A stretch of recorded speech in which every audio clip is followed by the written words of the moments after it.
Misalnya sampean berpikir, lalu sampean nak wis dadi lemah carane tangi piye? Lah ini yang penting kula aturaken teng ngaji mriki. Kula sederenge ngaji nu sering akhir-akhire sering salat maca ayat liyah lika man halaka am bayyinati wa yahya man hayya napa am bayyinah. Tugase ulama iku jelasno ayat-ayate pangeran. Sampean saiki tak bedheki. Sekarang sampean Anda hidup itu tahu alasannya enggak? Kenapa Anda hidup? Enggak tahu kan? Kenapa kita masih hidup? Enggak tahu. Kenapa Anda wujud? Juga enggak tahu. Kita pernah enggak ada, tahu-tahu ada. Juga enggak tahu alasannya kenapa. Yang jelas di luar ikhtiar kita. Setelah kita katanya punya akal ya, saya bilang lagi loh. Setelah kita katanya punya akal terus bilang kita masih hidup karena orang kelindes truk, karena enggak kena penyakit, karena jantung kita normal, paru-paru kita normal. Terus kita bilang hidup. Jadi kita atas nama kebodohan bilang kita hidup karena jantung kita normal, paru-paru kita normal, semuanya normal. Maka kita hidup. Nah ditakoi, lalu kapan kita mati? Setelah jantungnya rusak, paru-parunya rusak, terus kita mati. Tapi orang yang sama kalau ada bilang berarti yang menjadikan hidup itu jantung dan paru-paru. Lalu berarti zaman kita belum hidup itu jantung dan paru-paru harus ada dulu karena itu yang bikin hidup. Ya ada juga, dulu ya ada juga. Loh ya kalau jantung dan paru-paru semuanya normal menjadikan kita hidup, berarti jantung dan paru-paru harus wujud dulu karena itu yang menciptakan kita hidup. Ya ada juga yang tidak tahu. Paling-paling nanti statusnya paru-paru jantung hanya dipakai alat Tuhan untuk menjadikan ada kehidupan yang kita kira ada. Padahal sebetulnya kehidupan ini juga enggak ada karena kita tidak tahu. Sing darani urip ku apa ya ora roh. Kowe roh maknane urip ku apa? Ulama kabeh sing alim-alim darani urip ku apa ora mati ngono tok jawabane. Perkarane ora iso jelasno. Walane ning Arab al hayat bidul mamat sing darani urip iku ora mati. Karena nggak bisa dijelaskan, coba Anda menjelaskan. Kowe urip ku sebabnya apa? Ada nyawanya, nyawa itu di mana? Terus dia nempatnya di mana? Oh, nempatnya di jantung ngene-ngene. Suara iso dijelasno. Nah, ketika hidup Anda tidak bisa Anda jelaskan, kudune sok ben wayahe tangi saka kubur juga nggak bisa dijelaskan. Karena wujud kita ya datang tanpa diundang dan tanpa ikhtiar kita. Nanti tangi saka kubur ya orang nganggo ikhtiar sama kan? Sama-sama ada kesimpulan lillahi rabbil alamin. Nah, tapi manusia atas nama akal sawangane hidup ini ada alasannya. Karena kita ditangi ada bapak ibu terus kita jadi wujud. Lucu kan? Hidup ini disebut ada sebabnya. Tapi nanti mati sangka kubur terus tangi meneh dianggap gak punya penyebab. Alasannya sudah dilemah kok. Ono meneh carane piye? Lah zaman kuwe ora ngono. Dadi ono saiki. Carane piye? Makanya kalau suruh balik-balik bilang jika tangi sangka kubur iku mukhal berarti wujudnya Nabi Adam dan wujud yang sekarang lebih mukhal karena tanpa sebab. Ya tanpa apa? Sebab. Lho nggih to, aneh Nabi Adam mek sampean saiki no. Dadi roh gentayangan dhisik kopo cucuk dadi sakmene iki. Do diutang, di kasus, do demenan. Aneh budi. Aneh wujud yang sekarang karena wujud nanti ning ora-ora mahsyar wujud dari wujud yang sudah ada. Sementara wujud kita yang sekarang dari tidak ada. Lain ngomongane pangeran didik napa hal ata alal insani khidum minad dahri lam yakun syai'am mazkura. Manusia itu harus ingat bahwa dia pernah tidak ada. Nah, dari tidak ada ini menjadi ada adalah ayat bahwa wujudnya dia tidak ikhtiarnya dia sendiri. Mulane setan dinyak pangeran. Karo dene kok nyembah setan. Ma asyadduhum khalqas samawati wal ardi wala khalqa anfusihim. Wa ma kuntum muttakhidal mudillina aduda. Setan kok mbok dewak-dewakno piye? Apa setan melok gawe langit bumi? Ora. Apa setan gawe awake dhewe? Ora. Umpama setan gawe awake dhewe mesti dekne milah berpenampilan ganteng, gerduwe ku elek kabeh, wewe ge elek kabeh. Umpama dekne gawe awake dhewe milah dadi napa? Ganteng. Mulane tiyang sing pun wusul nak roh setan mlebu neraka. Wah berarti setan ra hebat mletene ngono jebule milah nggon neraka. Kudune nak hebat kan milah nggon apa? Swarga. Lho niku mun kersane pangeran nek setan dakok neraka nak wong apik dakok swarga. Lah iya trimo diatur kok botol ngono ae kan. Artinya jika Anda bilang itu kersane pangeran setan dakok neraka, berarti setan mau koyok botol koyok watu sing ditoto sing duwe. Berarti setan ndak siapa? Siapa. Sama dengan kita ndak siapa?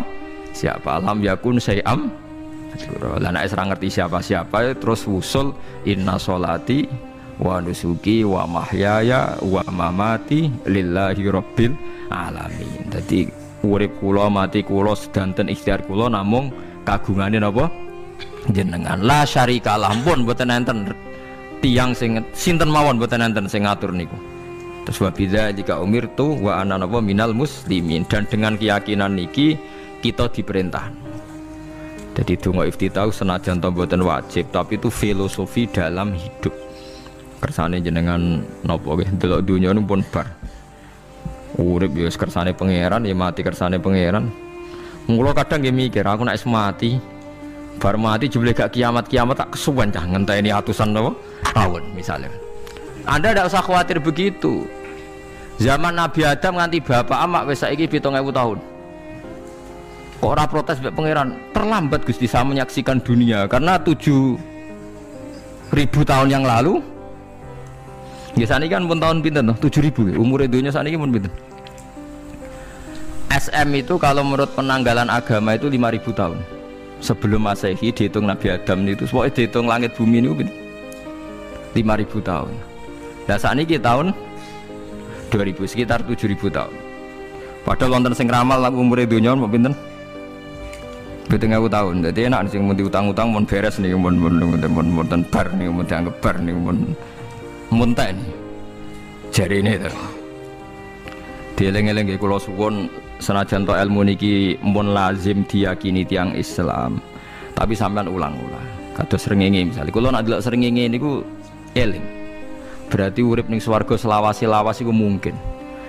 Karena Allah bisa menciptakan benda yang begitu panas tapi punya daya tahan atusan tahun. Pemenang nak cara discovery ya nak ngitung malah jutaan tahun yang lalu, malah bawa hitungan kontiwa dari dinosaurus 400 juta tahun. Padahal agama nanggali bumi namung pinten 5.000 tahun sebelum nopo Masehi. Tapi nak cara ngomong ilmuwan jutaan nopo sing ngitung ya sopo terus apaan terus. Nah begini saja kalau sampai melihat matahari misalnya. Matahari itu kan banyak panas sekali. Ternyata Allah bisa mengelola matahari seawet itu ribuan tahun. Apalagi ngelola kita ini untuk abadi lebih gampang. Karena bahannya ada panas, nggak gampang rusak. Terus gampang direproduksi, maksudnya gampang digantikan. Maksudnya kan di masa lo kan kena. Kayak Rohin udah anak keriting akeh kok putune kan gampang. Lho kalau mikir mau gampang ya, misalnya buaya gitu masyhur dianggap hewan purba yang terlama. Manusa ilang wis ketok angel. Misalnya kayak buaya mati ana anake meneh, anake ana anake. Nabi Adam kan ngoten. Wong sitok di ketahanan sampai saiki, gonta-ganti wong. Artinya berarti ada gen Adam yang abadi sampai sekarang kan, karena setiap manusia sekarang berarti ada gennya Adam. Artinya Allah memberi contoh betapa Allah bisa ngatur supaya fisik manusia gen ini abadi. Buktinya Adam nganti saiki kan masih kan? Lho nggih to, pasti di antara jasad kita kan ada unsur Adam. Lah ya Allah gawe sura, apa meneh kowe sampeyan swarga ning neraka, Allah tetap punya cara untuk bikin abadi. Mbok piye carane? Tapi melihat Nabi Adam nganti tok sampeyan kan ana bukti Allah duwe cara ngabadekno unsur Adam. Karena tidak mungkin kan dalam diri kita sekarang nggak ada unsur sinten? Adam. Sama ndak oleh bantah. Tapi Adam piyambak kan pun kapundhut. Tetapi Adam yang sekarang sampai sampean saiki. Mbok tapi ora roh sampean sing turunane Qabil apa sing ora roh pokoke cek ngono ae.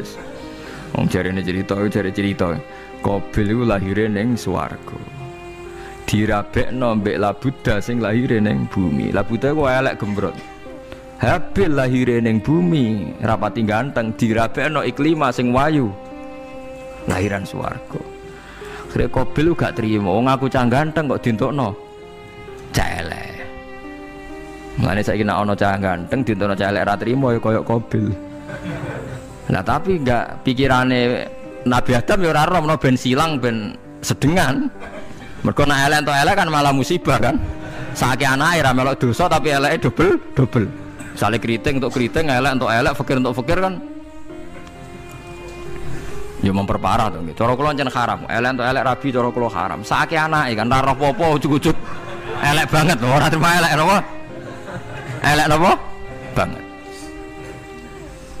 Jadi cerita kan ngoten, walhasil akhirnya tukaran, mergo Qabil gak terima. Pas tukaran dipisah Nabi Adam. Angger sing takorupe sukses berarti ikhtiare bener. Ya mau Habil nyembelih wedhus, sing Qabil seneng buah-buah.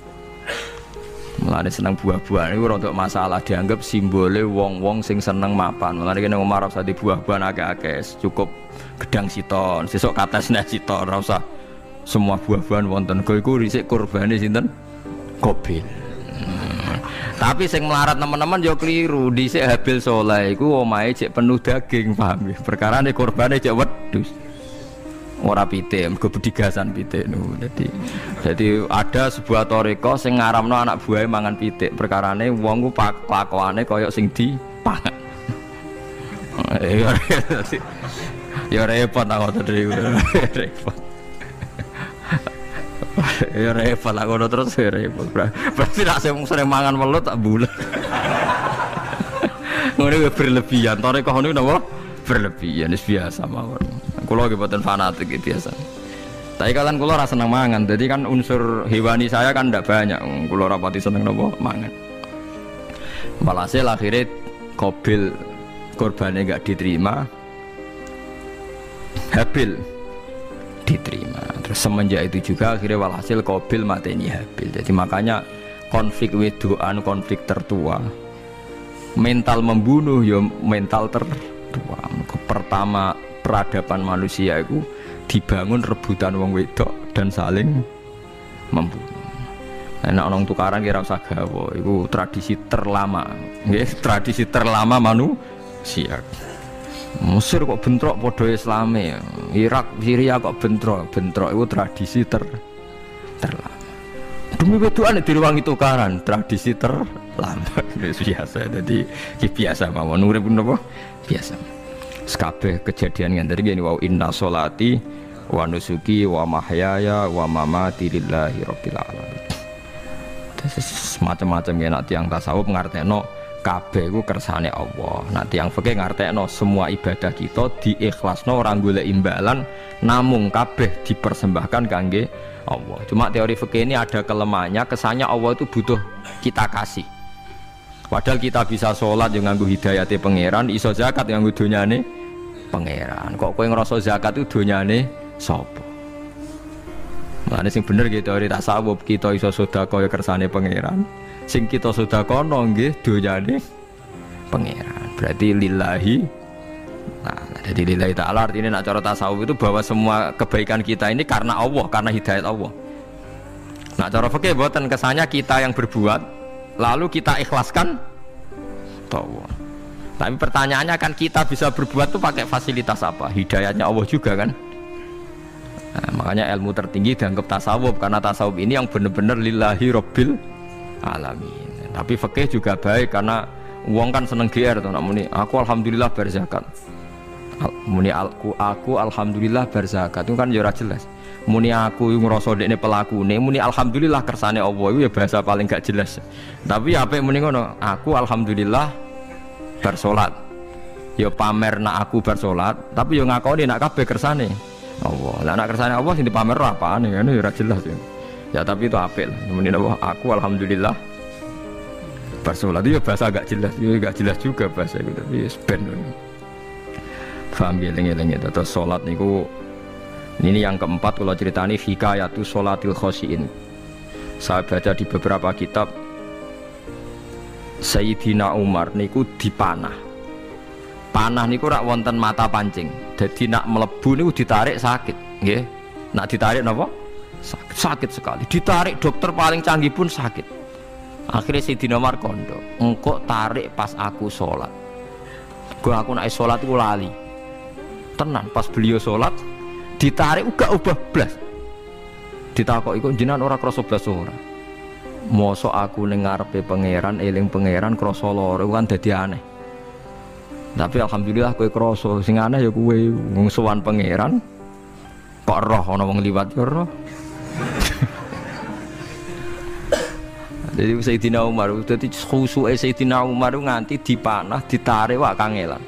loro. Pesen engko aku tarik pas sholat. Mulane ora ana sahabat mati kecuali pas sholat. Mergo pembunuhe roh paling lengah iku pas sholat. Umar dipateni pas aku yakin wong nakal mateni rugen pas sholat ra iso yakin aku yakin. Plengane ngono jipi. Semasa sholat tetep siaga aja.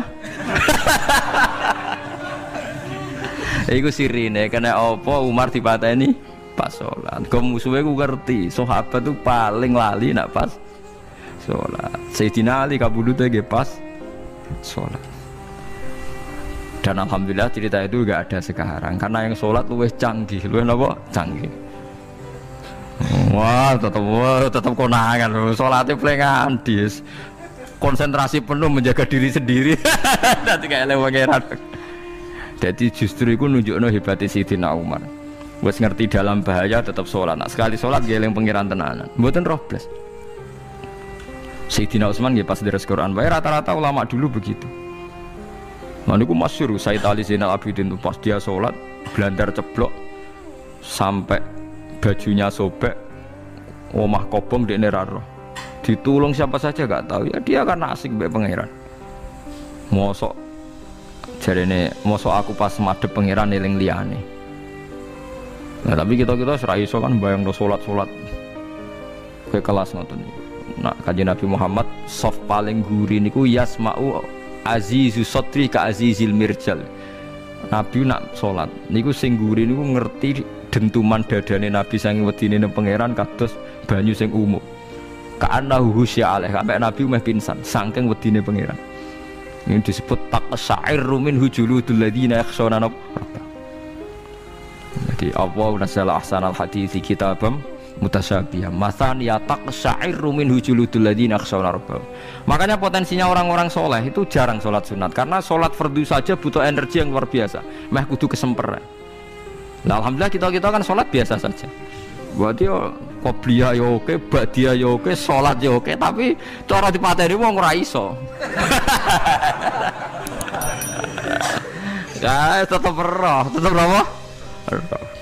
Ngono ngrasane krungu. Parah. Salat awak ini parah. Nah, salat riyen para sahabat itu luar biasa. Sampai wong kafir nak ape nyerang, sampai ana salat khauf itu sampai wong kafir sepakat kok nak nyerang Muhammad niku pas napa? Salat. Sampai akhirnya Allah gawe rukhsah wonten salat khauf. Salat di mana separuh saf njaga musuh. Mergo Nabi nek salat itu lali. Sahabat nek salat dilali. Akhirnya gini ku.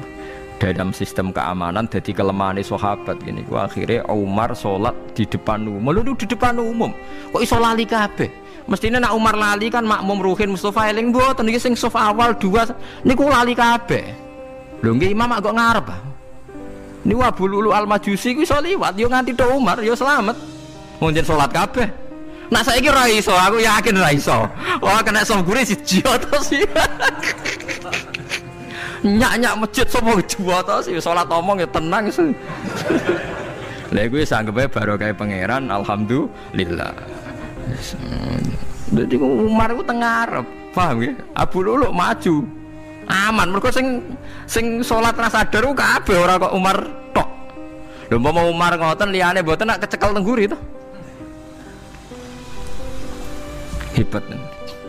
Sidina Ali malah lucu meneh mun delingno ada ya mulai dulu ya ada intelijen namanya Jassas dan itu saya tiru dawuh Sidina Ali. Jassas itu ya cara niki mata-mata ya Amirul Mukminin orang Khawarij itu berambisi betul membunuh anda mbok ndak usah sholat jamaah di masjid kita ini menjaga anda di rumah. Sidina Ali jawab hisni ajali. Jadi masyhur Sidina Ali ngendikan yang menjaga saya itu ajal saya bukan pengawal presiden. Kalau saya mati sekarang, penjaga nggak ada artinya. Begitu juga aku nak ora wae mati. Iku wong niat mateni aku ya ora iso. Sepintas ngendikannya ini hanya klis, tapi nak bangen-angen bener.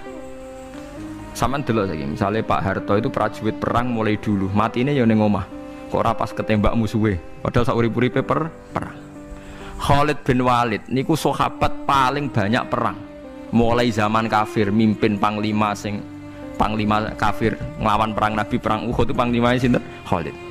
Zaman kafir ya ora kena dipateni wong Islam. Zaman Islam bedino perang ya ora kena dipateni wong kafir. Pas mati ning kamar nangis. Nangis takoki putune, lho jenengan iku ashabun Nabi pe mati kok nangis. Cung, aku ora kok nangis perkara pe mati. Wong aku perang semangat ben mati syahid kok malah mati ning kamar jare. Nangis dene aku wiri mek kanca-kancaku sing mati ning medan perang. Wah, aku perang semangat ben mati. Malah kok mati ning kamar. Lho iku ajal. Maksudnya iki cerita iku ajal. Hisni ajali. Sing dadi pengawalku yo ajalku. Wong putune Khalid bin Walid, putune Jabir, putune Zubair bin Awam niku putune udah sering lebokno dirijine ning gulune mbah-mbahe. Mergo tipak panah saking jerone panah. Jare Khalid bin Walid lambene dibuka, delok le gegerku. Ma baina rumkhati to'nin wa baina saifin sampai sab'ina to'nah. Terus sekitar 70 luka. Lho ngene kok iso orang mati ning kene ku piye? Ndak artinya bener Sayyidina Ali. Sayyidina Ali perang tanding berapa kali coba? Menang terus. Dia mulai ikut Nabi perang terus. Siapa yang nggak tahu perang tandingnya Ali ning ambek Marhab teng Khaibar, teng Badar? Nggak tahu mati. Mulane Sayyidina Ali diweden-wedeni mati, jenengan nanti dibunuh jar sing mateni aku iku ora wong-wong ajalku. Dadi aku ora usah kawal. Tenan akhirnya subuh itu dipateni sinten Abdurrahman bin Muljim tiang Khawarij. Nah tapi Sayyidina Ali keyakinannya itu aja. Sayyidina Ali itu lucu tenan. Ketika pas dibacok pertama kena pupune napa ngisor. Ini cerita. Aku ramati. Akhbaroni Khalili animit tu yudrobu ala jumjumati hadza. Aku dikandani Kanjeng Nabi matiku dibacok dasku kok ora kena ikuku. Jadi Sayyidina Ali itu lucu pas dalam keadaan ngono jek guyon.